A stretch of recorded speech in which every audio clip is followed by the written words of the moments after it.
How can we make the world better? By making ourselves better. The Dr. Joe Show explores how you can make positive personal change by using his groundbreaking and highly effective I Am approach to understand who we are and why we do what we do. Your small changes can have big effects. Join us now for the Dr. Joe Show with Mark Stiles of Stiles Law and your host, Dr. Joe Schran. So, Nancy, welcome back to the Dr. Joe Show. How have you been? I've been okay. Thank you. It's been a while. And just so the audience know, I really screwed up tonight. I came in really late to this. I don't usually do that. I'm so apologetic. But in some ways, it kind of fits with the title of your book that I was sort of like Far Away and Forever. So tell me about the new book that you've got, Far Away and Forever. Well, the thing about this book is that it's 5 novelettes, and most people don't know what a novelette is, and I didn't either until a couple of years back. But a short story, by definition, is up to 7,500 words. A novelette is from 7,500 to 17,500 words, and anything from 17,500 to 40,000 is a novella. And anything over 40,000, of course, is a novel. So these are 5. Let me get these numbers again. So, I mean, they're actual, somebody has defined. Oh, yeah, this is a real thing. And somebody counts them? Yeah, sure. And if you're over by 2, all of a sudden you're in a different genre? I guess. I don't know. So a novel you said was up to what? So a novel is anything over 40,000. Okay. And a novelette? A novelette is 7,500 to 17,500. And a novella is 17,500 to 40,000 words. And a short story is anything less than 7,500. So tell us about Far Away and Forever, yes. Which is... So my first collection was 7 short stories. This is 5 novelettes. And they're all science fiction, as opposed to the last collection was sort of a mixed genre. And the idea about the title is that we start with the first story closer to home, our planet, and at a time that's only 100 years or so into the future. And with each successive story, we move further and further out and further into the future. And that's where the title came from. It's not really meant to be anything more complicated than that. And so for a quick analysis, the first story is about what would happen if aliens were going to use our own biology against us. The second novelette is about AI, which is interesting because I wrote this way before the whole current AI craze. But the idea is that if you were diagnosed with stage 4 cancer and given a month to live, would you choose to transfer your consciousness into a computer? And the third story is about a young girl who has been raised in an orphanage, and she has grown up thinking that one parent is an angel and the other one is a fire-breathing dragon, and she has to come to grips with the fact that she had it backwards. The fourth story is about how wishes are managed in our great grand universe. And it's a reporter who goes on an interdimensional jaunt to discover something about how wishes are truly managed. And then the last one is my attempt to be Dan Brown. And it's an interstellar religious thriller, but it's based on my interpretation of what a second savior's Bible would be, and the teachings of that Bible, and the people that want to get their hands on that teaching and make it go away, because it certainly contradicts with what the Roman Catholic Church is all about. So that's the 5 stories. You picked 5 pretty intense topics. Oh yeah. How'd you come up with the topics? I mean, we're looking at, religion and AI and transfer, and I mean, these are great topics. Yeah, they are. And the reviews I'm getting, talk about this interesting mix of science fiction with religion, and so many of my stories have this sort of semi-religious backing to it. But the truth of the matter is, it's what the muses choose to drop in my head. And if they drop me a story, I got to go write it down or my head will explode. And they give me these stories, and I don't know, what am I supposed to do? Share them with the world. Yeah, but I think that, like the first book, where the title Seven Sides of Self was that the premise was that each of the main characters had a slice of me, and it was just really an allegorical approach to me talking about myself through these other characters. And I think that this second collection, although I didn't mean to do that, I think there is some of that going on, particularly in the first story, where the main characters are an astrophysicist and a biochemist. And of course, I'm a retired biochemist. And so I get a lot of static from people about how the first story is too technical. Well, I had to make it that way so that people would think it believable. And so there's a lot of biochemistry going on. But I had to write a story where I could use the phrase restriction endonuclease in there. So I did it. Nice. Yeah. And that's the one that's here on Earth, that first story. That's the one we start with. Yeah. And it's kind of a, there's a kind of like there's a sort of a pattern that it starts with the cell. And if you know anything about cell physiology, you know that you've got DNA in the nucleus, and the DNA is transcribed into mRNA, and the mRNA goes out into the cytoplasm and is the coding for how a protein is made. Well, the idea of an alien civilization who might have been listening to our radio broadcasts and learning our language and learning our culture might base a message to us in that same way, such that their message would be kind of like mRNA, and that's how they eventually figured out what the message was, by thinking about going into the cell to understand what is out in the universe. And so that's why I had to have a biochemist and an astrophysicist meet unexpectedly so that they could answer each other's questions. Yep. Great. Yeah, what an interesting idea, right? To sure have something coming inside the cell. For those, people who don't know, maybe you could just give a real quick overview of DNA, just so people know from your position as a biochemist. But well, it's funny because one of the talking to a 7-year-old. And I'm not quoting a 7-year-old audience, but the the molecular biologist is the woman in the story, and she has a neighbor who's works as an accountant in a secretarial pool and who's so not into science.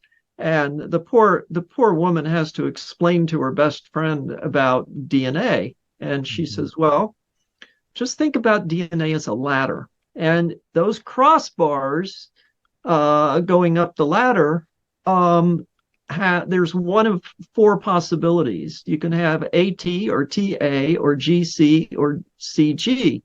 And it's that order of those things that dictate how a protein is constructed. And so, here's this complete ditz, trying to learn about what DNA is so that she can understand what her best friend actually does for a living. And but it's just a ladder, and it's twisted around, and in order for it to do its thing, it has to get untwisted and unraveled, and then once it gives its message out, it gets back together again and back twisted up. And yep. And its message is the sequence of those ATGCs and how they are. And for folks, a protein is not the sort of stuff that you're, drinking protein shakes to increase your muscle mass. These are basically the machines and the workers inside a cell. So every cell is like a village, and a village needs certain things. It needs, energy source, garbage source, ways to dispose of garbage. That's what proteins are. Your DNA Yeah. codes for those things. And a protein, which I'm not sure many people realize, is also a linear sequence, except that instead of having nucleotides and ATs and GCs, you have amino acids, and it's the ATs and the GCs that tell the cell what order to put those amino acids in. But any protein is just a string of amino acids, and it in and of itself gets folded to secondary, tertiaries, and quaternary structures to make it do what it does, whether it's structural or whether it turns out to be an enzyme doing a thing. Right. Yeah. And even though we know DNA structure, mRNA structure, I don't think anybody knows how those protein strings, why they fold the way they do. Right? I mean, energy sources, who really knows? No, there's a lot of work on that, and the only thing that you can it's the amino acid side chains that pretty much do it, and because each amino acid has its own particular characteristics, and that's going to dictate the folding pattern. Right. And, right. Yeah, so, it's fascinating stuff. It really is. It's great, and that you put it into a novelette, right? And I want to talk about this in a moment, but what artificial intelligence, what would they do? Folks, before you read the story, think about it. What message would they try to put into a cell to influence, hopefully in a good way, but maybe not. But the reason I'm saying it is because we also have folks who give us messages, and those are our sponsors. And I can assure you that the messages from our sponsors are absolutely to your benefit. So we'll take a commercial break. We'll be right back with the Dr. Joe Show. Hey, folks, thank you for listening to the Dr. Joe Show. We've been investigating whether or not we want to bring sponsors into our podcast. What are your thoughts?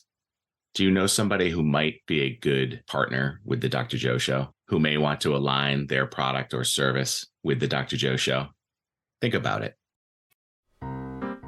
And we are back, the Dr. Joe Show with Nancy Joy Wilkie, author of Faraway and Forever. How do people get the book? The book is available on Amazon website, Barnes & Noble, and just about, if you type in that in a Google search, you're going to see it's available all over the place. And it's probably available through She Writes Press, which I should give a plug to because they are the publisher, and a darn good one. Good. She Writes Press. Yes. Excellent. And so, just to review the premise, so each story takes us geographically further away from Earth. Correct. But also temporally further into the future. Correct. Okay.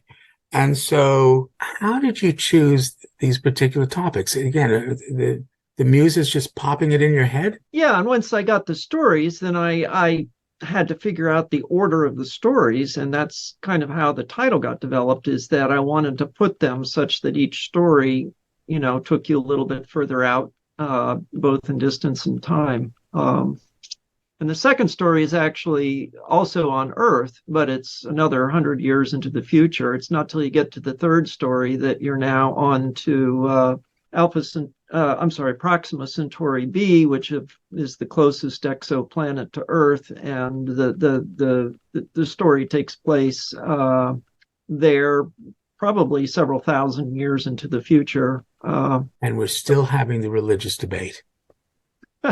Thousands of years in the future. That's what you're saying. Gotta have it. Well, the last story is way into the future and way far away, and that's where the religious stuff gets going on. Yeah, absolutely. So why have you placed that one last and so far away? Well, I think in part, that so many science fiction writers don't really pay a lot of attention to how incredibly difficult it is to travel between stars. I mean, Star Trek and Star Wars makes it seem like, you click your fingers and you're in a different solar system. And that ain't the way it works. To get to Proxima Centauri B, it's 4.3 light years away. But, if you're traveling at 10% of the speed of light, that's, a good a good bunch of time. Plus, you have to allow for time to speed up and slow down and all that stuff. And, so you get into this idea of suspended animation or a deep sleep. And that's actually where this second story goes. It's called the Goldfire Project. And the main scientist in that was basically his premise was wanting to figure out a way for him to live a really, really long time. And his initial idea was that you transfer one's consciousness into a computer, and you wanted to transfer it into a computer that had AI in it so that it helped you learn all the inner workings once your consciousness gets in there. But I'm going to destroy the end of the story a little bit for everybody and just say that in the end, the whole thing didn't work. And he has to start thinking about a different way to lengthen his time. And he starts getting into this whole idea of a deep sleep, which then eventually is transposed into interstellar travel. But the irony of the second story is that if we're making AI to mimic who we are and our aspirations, and if we want to live forever, then wouldn't the AI want to live forever as well? And so the person that gets transferred into the computer discovers that the AI has been sitting there waiting for a way to figure out how to get out of the computer into a human body, the exact opposite, because the AI wants to get out, can get into a human body so it can die and go to heaven. That's how it wants to live forever. So it's the exact opposite.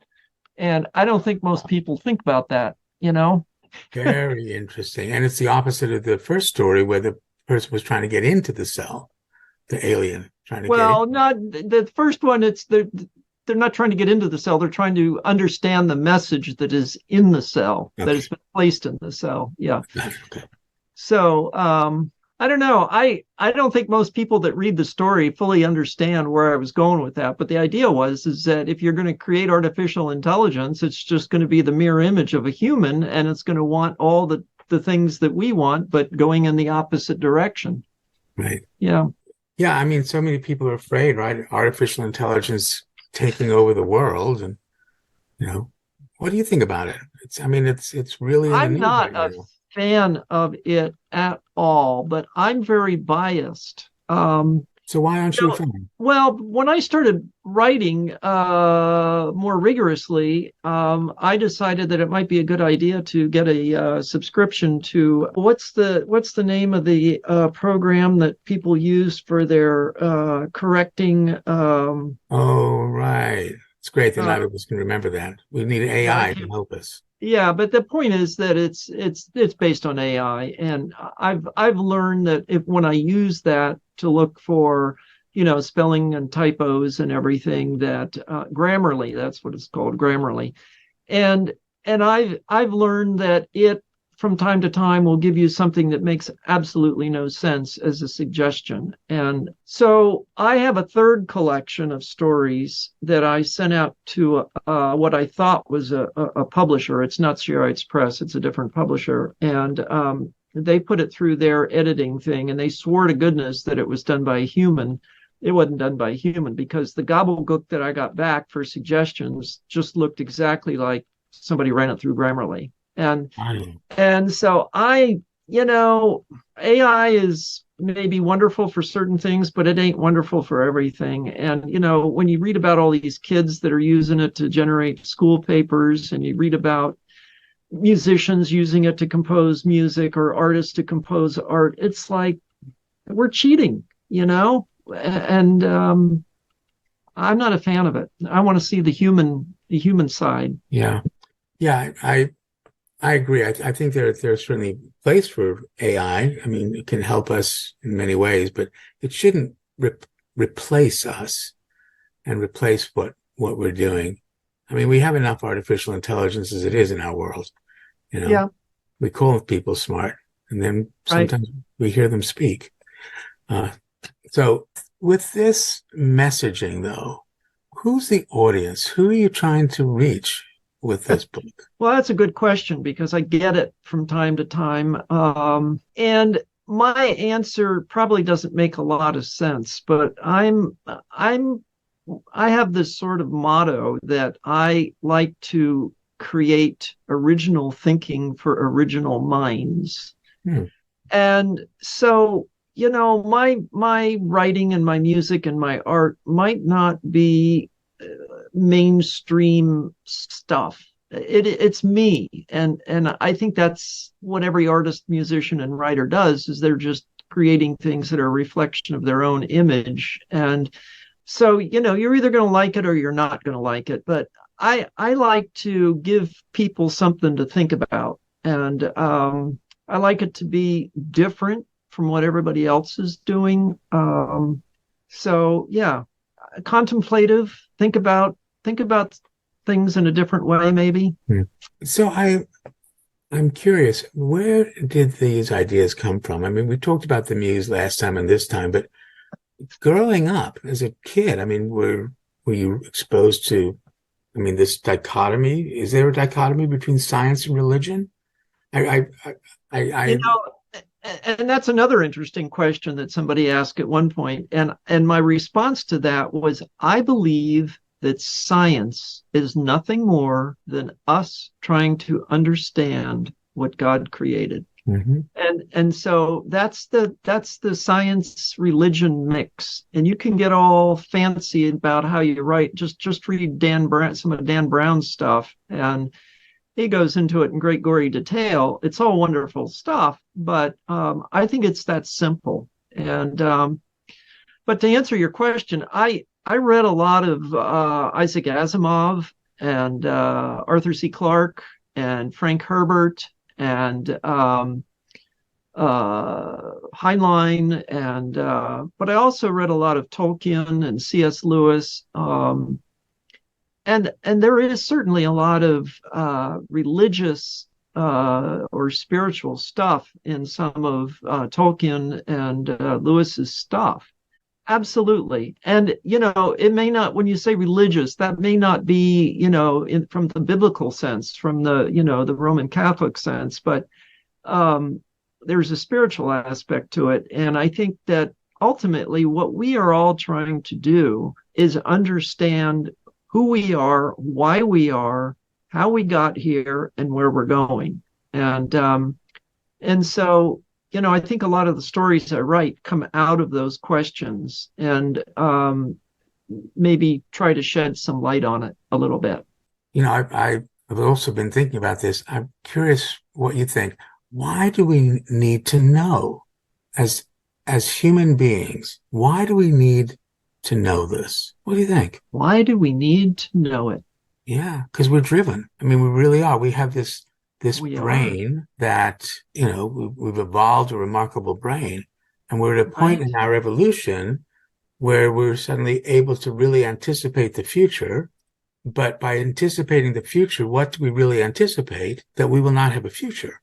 And I think that has been a huge impetus in us trying to figure out what's going on. Now, the only thing we're going to come back to this, but the only thing I want to add is the future that we have right now involves listening to our sponsors, because they have something to share with all of us that really can be very powerful. We're going to come back to this discussion, though, but first, let's hear from our sponsors. Hey, folks, welcome back. So any thoughts? Do you listen to other podcasts? Do you see how they do the sponsors? Is there a way that they're utilizing sponsors that you enjoy or you don't enjoy? I listen to Smartless, and I really enjoy how the co-hosts share the voiceover for the product or service. It's really funny for the most part, but it's unique. It's them really endorsing. Does that work? What do you think? And we are back with the Dr. Joe Show and Nancy Joy Wilkie, who is an incredible author, but has this science component, the religion component, understanding cellular biology. It's just such a great mix. So what do you think? Who have we become as we've evolved? We were talking at the end about, the prefrontal cortex. And our listeners know that this is, the most developed part of our brain, and arguably it's what defines us really, not just as mammals, but really human beings. And And yet we still have this limbic system, this ancient, primitive part of our brain that is activating the survival response, the cortisol fight, flight, freeze response all the time. So how do you think these things may have combined so that we can think about millions of years in the future, and it's still going to be the same question? This question of, what's going to happen next and what do we need to know? What do you think? Yeah, I always think about the poor caveman that's, thousands and thousands of years ago, and he has no music, no art, no writing. He has nothing to distract his mind. And so he's there in his cold cave with maybe a fire going and gets to look up at the stars and wonder what the heck is going on. But that's it. And I believe that the music and the writing and the art was an attempt to quell the anxiety that he must have felt not knowing. And so all that music and writing and art is an expression of our inner selves trying to make some sense of what that poor caveman was wondering all those years back.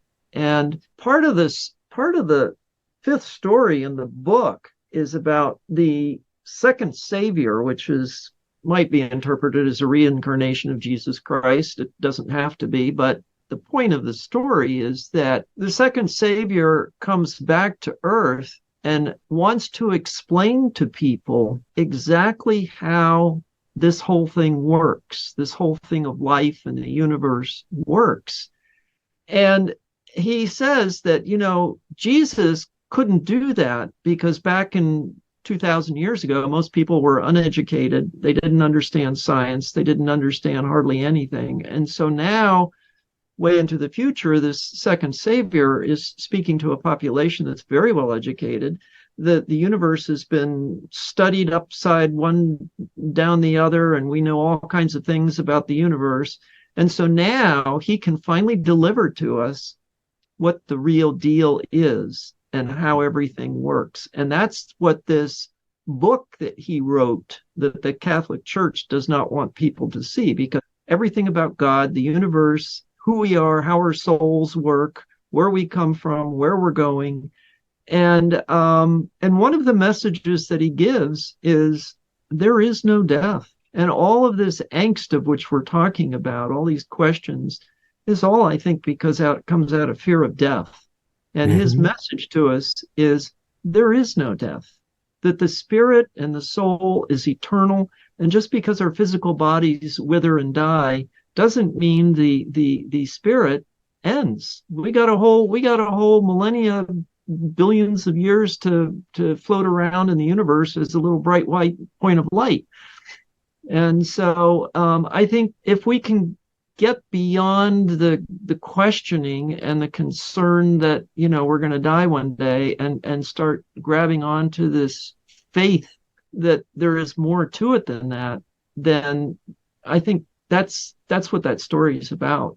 Faith, is the enactment of trust. Absolutely. I really believe that, Absolutely. But there's still this potential for exploitation of that, isn't there? Absolutely. If you want to continue afterwards, you have to follow these rules. I'm having a hard time with that one. I mean, it makes sense that that's the way it should be. Oh, no. I'm not advocating that at all. Yeah. I'm saying that's the exploitation. Yeah. But that's where, some people have said, if you want to do really well, you'll do what I tell you to do because I'm going to guarantee that. Right. And some people believe it because, the idea though, that we would be afraid of dying also goes, I think, way, way back into this ancient limbic system. The caveman sitting there wondering, am I safe? Basically, right. I don't know what's out there. It's dark. Right. There are predators. We live in a world which, unfortunately, by design is competitive. And by design, one animal will eat another one to survive. And then that one, it's really been, on my mind, but it's an I am. But that's still the best we can do. And as you said, who we are, why are we doing what we're doing? These are questions that don't need to scare people. It's really much more rewarding to wonder than to worry, and to wonder about this. What is going on? I wrote a story years in high school. Did I tell you this story about in high school about the guy who captured God in a light bulb? Oh, no. Yeah. And so the story was there's this traveling salesman is in a hotel room, and it's late at night, and he goes to, wants to go to bed. He gets up in the middle of the night. He tries to switch on the light. The light's not working, so he has to unscrew it, go get a new light bulb, and about to screw it in, and falls and hits his head. And he wakes up, and this light bulb that is not in the lamp is lit. And he says, what's going on? Turns out that it's God. Somehow, through some weird thing, he's captured God in a light bulb. And he says, this is great. I can prove you exist. And God says, no. It's not knowing whether I exist or not is what drives people right now. Right. Not knowing, that little bit of uncertainty. What do you think about that idea?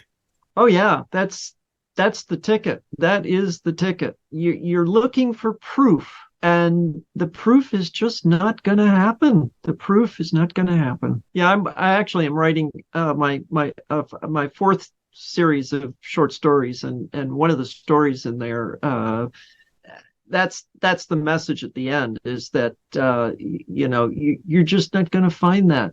God can come down and give you a burning bush, and you think, oh, great, all I have to do now is go get all my friends so they can see this burning bush. And you go out and you get your friends, and you come back and the bush isn't burning anymore.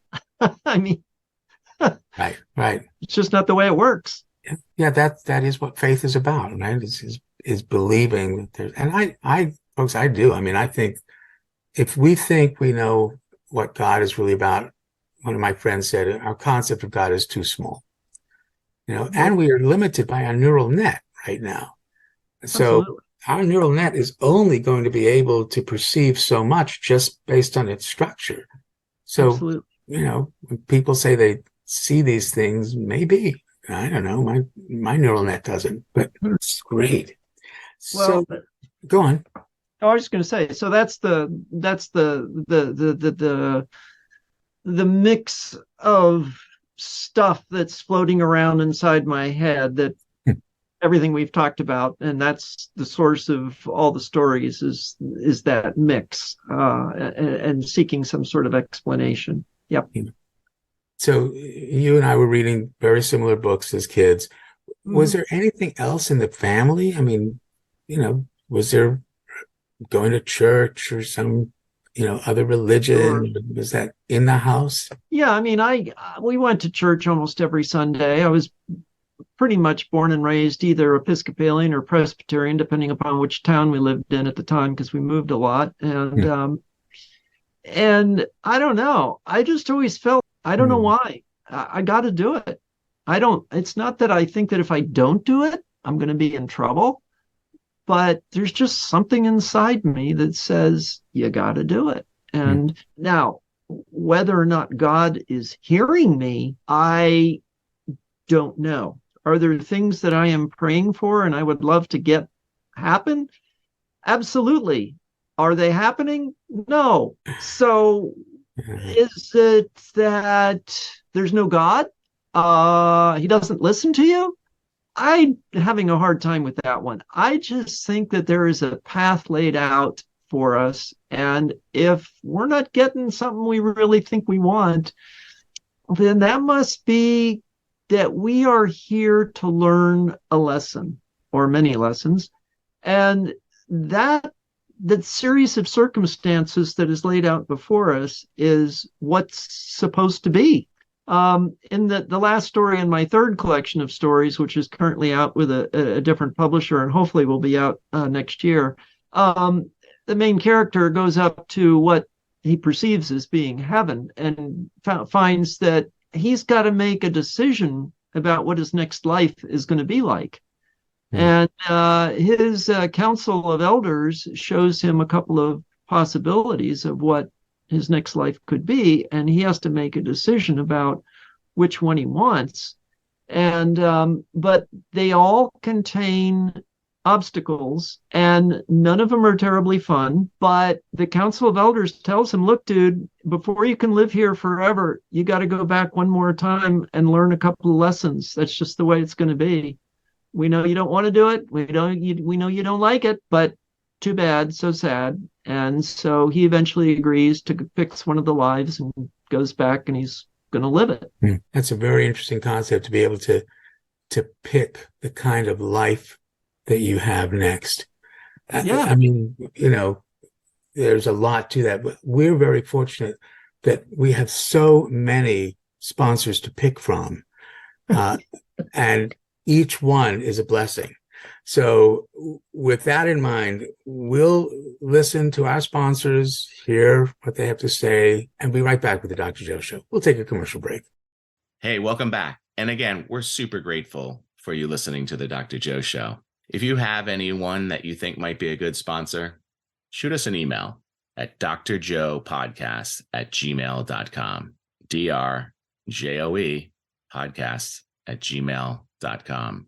Give us your thoughts about the show, too. We're wondering, are we talking to the trees, or are people really gaining value in this? Please let us know. Thank you again, and enjoy the rest of the show. So we're now in our final thing. I think this is a great discussion. I did have a question about your childhood again, if it's okay, but it's about, why were you guys moving so much? Oh, my dad was in the Navy. Okay. Yeah, military brat. Yep.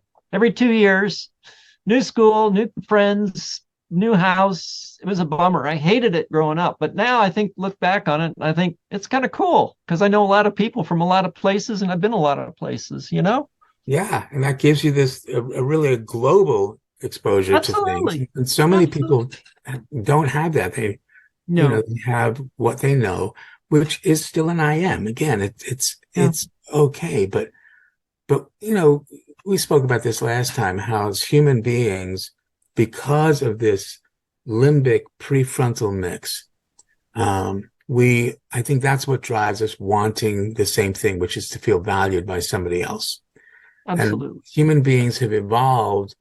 When we began evolving this prefrontal cortex, we also began evolving as a social animal, what we call theory of mind. You can't see someone's mind, so we have to guess and theorize what they think or feel, but especially what they think or feel about us. And we need to feel valued. Absolutely. Everybody wants the same thing, which is to simply feel valued. So how do you think, I appreciate you agreeing with it, because it's really that fundamental building block of all the things. Theory of mind absolutely defines us in so many ways, because we're interested in what other people think or feel about us, because it's part of our survival. So how do you think that aspect, whether people are aware of it or not, how can we use that? And how does it come? It comes through in your stories, each one, ultimately, right? They want to feel valued by someone. I hope so. Yeah. No, and I think that the very act of writing a book is a sort of a subtle way of me saying, I want somebody to acknowledge me, to appreciate me. It's my little way of getting some slice of immortality. This book will survive past me. Don't know how long, but it's, the music and the art and the writing is just me seeking validation from my peers. It's that simple. And an expression of who you are and what you want to share with people. Yeah, and maybe I didn't get something that I should have gotten growing up. Maybe I was damaged in some way. Maybe my parents didn't love me the way they should have. I don't know. I don't want to blame anybody for it, because I believe we should all accept our own fate. But yeah. We are influenced by people, but the whole idea of the I am is that no one's damaged. We're responding, but we have the opportunity to look again at why we're doing what we're doing. You look at the four domains: what was going on at home, the social domain, the rest of the world, my biological domain as I'm growing up, and the I see theory of mind. How do I see myself? Other people see me. And then when you remember that everyone wants the same thing, what can you do to help somebody else feel valuable? Because every time you remind someone of their value, you increase your own value.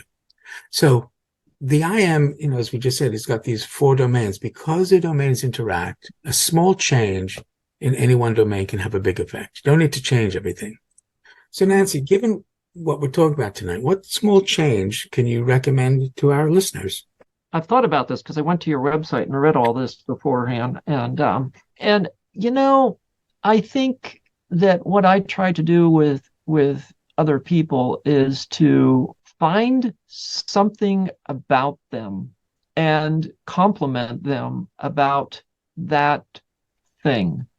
Because we all tend to go and focus on the negative and say, well, that person is a sludge muffin and they're not doing this or they're not doing that or they treated me bad. And it's a choice. Every morning we wake up, it's a choice we make as to whether we want to say something bad about somebody or to say something good about something. And sometimes maybe you find something in another person that nobody else has seen. And by recognizing it, you make that person feel good about themselves. Yeah. And when that person recognizes what you have done for them, what may they do in return? Well, it's funny. I've had a lot of discussions with friends lately about that kind of a thing. And I have to say that my philosophy in life is that I expect nothing in return. And if they don't ever say anything or do anything for me, that is fine. I expect nothing in return for anything. And that way, if I get something, yay, that's great. But if I don't, I'm not disappointed. Right. I'm not bummed out. Yeah. And I have so many family members that, they give a gift and there's a string attached to it. And unless there's something that, is going to come back on the other end of that string, then, all hell's going to break loose. And I don't want to live that way. Life's too short. Yeah, agreed. We had a guest on who said, life is short, but it's the longest thing you'll do. Which is well said. Really well said. It's great. So I agree. If you can compliment someone today, think about who would that be and why. And you're right, not expecting anything in return. But imagine if everybody just started doing that. Imagine if more people started valuing each other. And even if you don't agree with someone, try to understand why. What's going on with them? That's their belief. It doesn't mean that your belief needs to be threatened.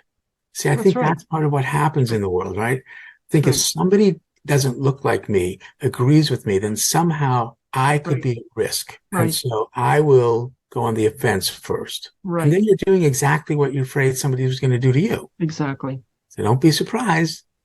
You spend a lot of time devaluing each other. Right. Don't be surprised if somebody then wants to devalue you.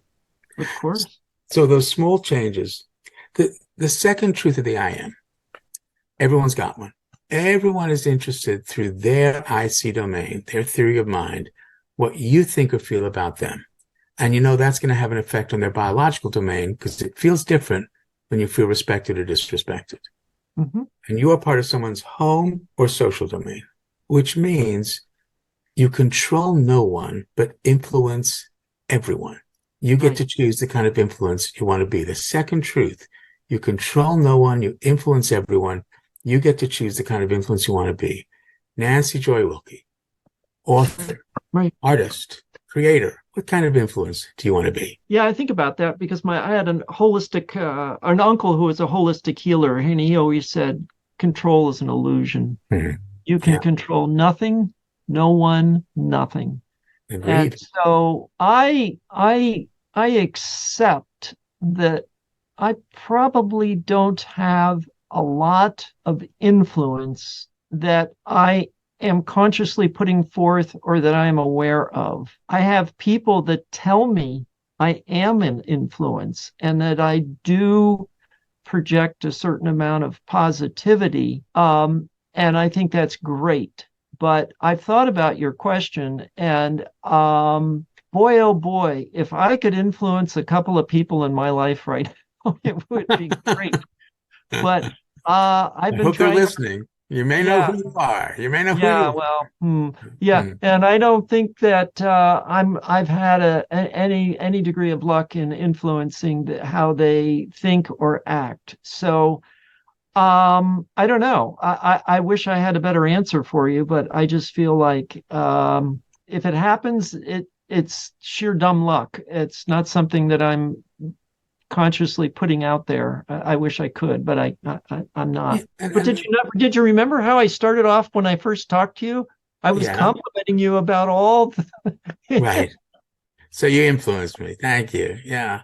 But think about it. I agree. I'm not saying that we're able to influence people, but we Mhm. get to choose the kind of influence we want to be. Right. So if you could choose what kind of influence you would want to be, whether it gets actualized or not, whether Right.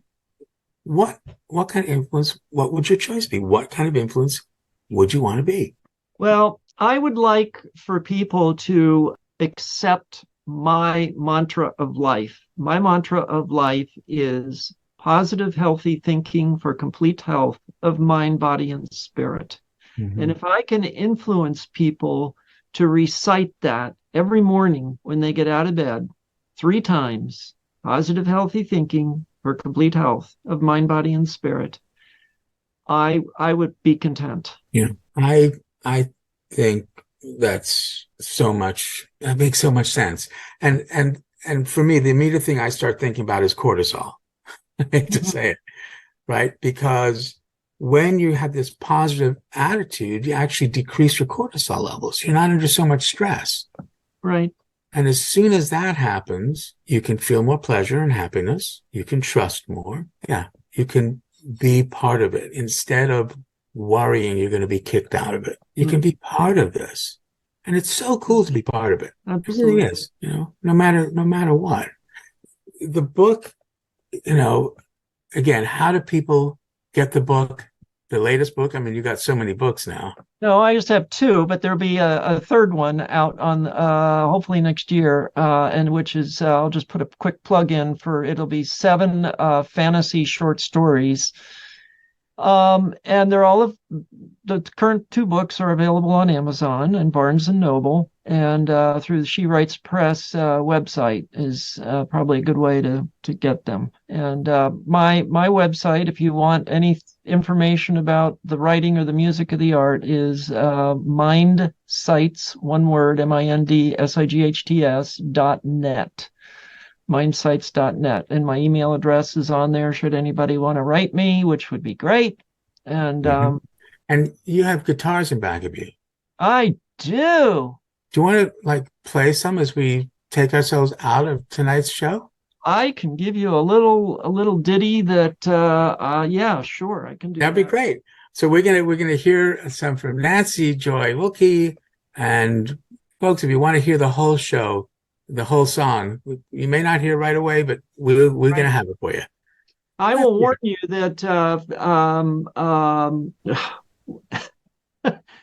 what's the song? Oh, Zoom. There we go. That Zoom does not treat music well. So if this doesn't come through, that's the way it is. Here we go. All right, here we go. There you go. That was great. Well, thank you. It's been lovely chatting with you again. Again, I Absolutely. apologize for the Yeah. confusion at the beginning, but we got through it and we had a good chat. Maybe we can do it again in a year when I get my next book out, huh? I look forward to it. Really, you're familiar with sociobiology and E.O. Wilson and all that stuff, because that really has had a huge influence on the way I view the world. But, Yeah, I know. I read your stuff, and I completely agree. It's great, and yeah. I really appreciate that. It's funny when you said Zoom, is not good to music. I thought you meant the old TV show, and I was going to say, wait, you didn't like our opening song? What the heck? Yeah. Nancy, we're obviously going to stay in touch. Again, I'd love to actually read the book, because I think your stories sound great. And I'm a huge fan of sci-fi and fantasy and religious. And there it is. Faraway and Forever. More stories. Love the cover. I get more compliments on the cover than I do on the stories. Great cover. Thanks so much for coming on the Dr. Joe Show. Thank you. Good night. Thank you. Good night. Appreciate your time. Likewise. Bye. Bye-bye. Dear Romeo, drank from the vial. Did he do it for love, or was he just being wild? Who knows? Van Gogh. Stretch the kindness, brush with madness. Is it sadness or just a show? Van Gogh, go, go, go, go, go. Van Gogh, go, go, go, go, go. Van Gogh, go, go, go, go, go, go, go.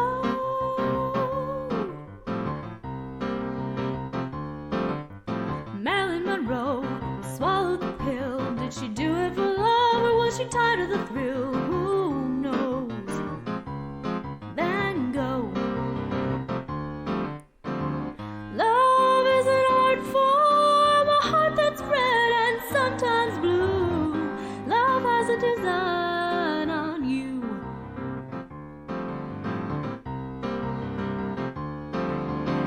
Stretch the canvas, brush with madness.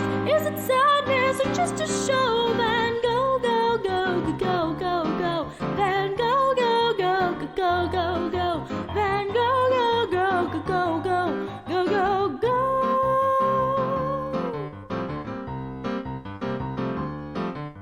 Someone you know picked up the phone. Did they do it for love or feared being alone? Who knows? Van Gogh. Love is an art form, a heart that's red and sometimes blue. Love has a design on you.